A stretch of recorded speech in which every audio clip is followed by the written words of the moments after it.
Hello, my name is Luke Beckman, and this is an overview of the ideal requirements for a vaccination site scheduling tool. I serve as the task group leader for the National Vaccination Support Partner Community Engagement Task Group for the American Red Cross. The situation summary today is that there are many vaccination site partners that are requesting support from the Red Cross. They are requesting support for two different areas primarily. One is staffing administrative support. The second is for actual workers to work on site at a vaccination site. Some partners are already using scheduling tools, but many are cobbled together. They built themselves or found some things out there or are using an Excel spreadsheet, but these aren't ideal for vaccination site management. Many of these partners lack a simple and a comprehensive staffing or scheduling tool to support volunteers as well as general workers, so paid staff as well, that may come from many different organizations. It's all kind of pieced together. The Red Cross Task Group researched and tested 20 different software tools over a 3-week period. Additionally, those requirements that we used for testing were developed by talking to over a dozen small, medium, large, and mega vaccination sites across the country. In the emergency management community, those are type 5 to type 1 vaccination sites, anywhere from 100 doses a day to well over 6,000 doses a day. We have 2 pages of requirements here that we used for testing purposes. The first that we really needed to look at was we needed a piece of software to be a commercial off-the-shelf product where a user wouldn't have to do any coding or no custom development, that you could just take it and use what already existed. We wanted there to be a web accessible product with no downloads required. People are using all kinds of different computers. You may not have time to download software. You might have a different computer each day. We wanted there to be no cost or free options available with that software, realizing that for nicer, bigger, faster packages with more features, you might have to pay for something. But we also wanted there to be monthly or annual payment options at a reasonable price with easy cancellation, where you don't have to cut some big contract and go through a procurement office. Maybe you could put it on a purchase card going 1 month at a time.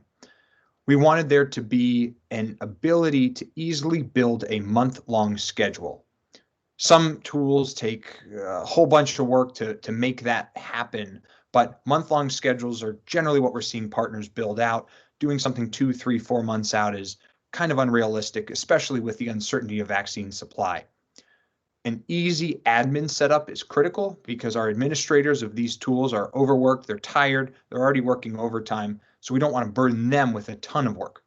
Additionally, the worker sign up, right? That end user experience for somebody who just wants to work 1 shift or work 5 shifts a week, that needed to be really easy.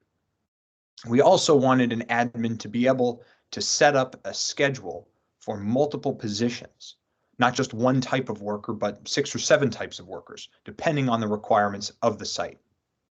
Now for our second page of requirements.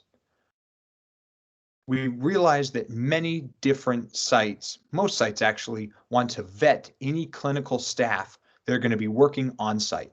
So that ability to vet and authorize clinical staff, not just allow anybody to say they're a nurse who can give vaccines and sign up for a shift. We need to check that, whereas maybe for a wayfinder or a greeter, you can just sign up for a shift because there's no special licensing or training required for that position. We wanted there to be automatic worker shift notifications, meaning if I'm working Tuesday, remind me Monday or a couple days before that I have this shift. Many workers come on behalf of a host organization. For example, a Red Cross volunteer wants to be or needs to be associated with the Red Cross in order to count their hours, in order for the Red Cross to understand who's working at a site, and for the Red Cross to count those worker hours. That's not unique to the Red Cross. That's true of many different organizations. So the ability to capture the workers' host organization was important as well. Not only from an admin perspective, in terms of site management and understanding who's showing up at your site and how they're working, but also from that donor or partner organization, meaning in the case, say the Red Cross wants to know who's showing up, who's working, how much are they working. The ability to easily pull a report to see those hours and see those personnel, That's an important thing so that somebody doesn't have to do that. An admin doesn't have to do that manually. Next, the ability to print daily staff rosters for on-site management. So it's one thing to be able to have everything online on your computer, but at the site on a given day, you might not have internet. So the ability to pull a report, download something, whether it's Excel that you keep on your laptop or print out, allows me to see all of the workers who are coming in, check them in, and understand who showed and who didn't. Because of the rapid changes in vaccine availability, it's important to be able to increase the number of shifts. If, hey, we got 1,000 more vaccines, we need more workers, or we don't have the vaccine tomorrow that we thought we were going to have, I need to be able to increase the number of shifts or cancel shifts.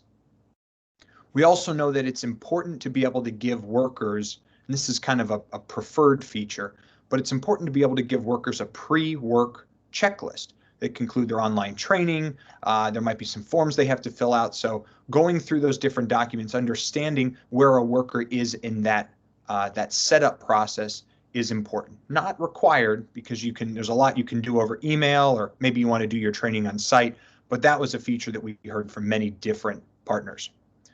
And then looking at the worker database tool, because many of these partners need to know that you might have 300 volunteers or 300 workers who've showed up over the course of a month or two, or you might already have a tool and you need to import something if you're going to switch tools. You need to be able to take your database and bring that into the new tool.